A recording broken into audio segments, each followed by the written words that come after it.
Hello, this is Rhiannon from RT1 Home. This video is going to be part of a series of attractive ways to increase humidity for your houseplants without using a humidifier and without misting. I'm going to walk through the materials needed, how to do each method, as well as the tips and benefits of using each method for your houseplants.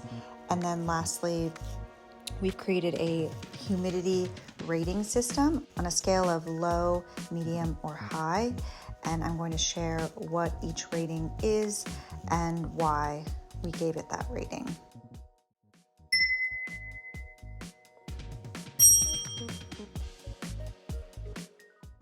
The next humidity method I'm going to share is grouping water vessels. The materials needed would be cuttings of your humidity-loving plants of choice. You're going to need some sort of vessels, which would be any container that you can use to hold water, preferably use glass. Optional add-ons would be propagation vessels. We're using our upcycled stone prop disc in this example. Also, optional add-ons would be some sort of coaster to prevent water rings on your tabletops. And then, of course, you're going to need water, and then ideally a hygrometer to monitor your humidity levels.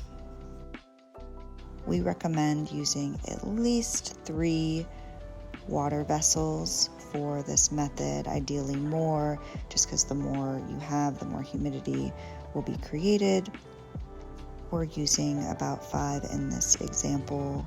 So you will select your plants and your vessel, and you just want to make sure each vessel is filled with clean and room temperature water, and you will place any of your humidity loving plant cuttings in each vessel, and then you just simply want to keep them grouped close together, just not touching each other, so there'll be some airflow.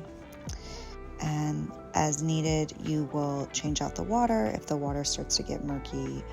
Some tips for using this method to create more humidity: you should try using a wider and more shallow water vessel to create higher humidity levels. Placing multiple water vessels, the more water around a plant will help increase humidity levels. And then if you combine the use of using water vessels with other methods like grouping plants or a cloche or a greenhouse cabinet, you will create greater humidity levels overall. Some benefits of using this method are that it's very cost effective and easy because you're very likely able to just use existing materials that you already have on hand. It can be easier to manage your plants and cuttings when they are all grouped together. And then lastly, these can be used for decorative or aesthetic purposes. Our humidity score rating for grouping water vessels is a low, just because the humidity levels increased for this method tend to be around only 5 to 10% on average. The variables impacting humidity levels for this method would be the number and size of water vessels you're using, the surface area of the water, the room size, your room humidity levels, temperature, and ventilation. Thank you so much for watching. If you have any questions or comments, please leave them below. And if you'd like to see more videos like this and continue watching our humidity series, please subscribe to our channel. Thank you.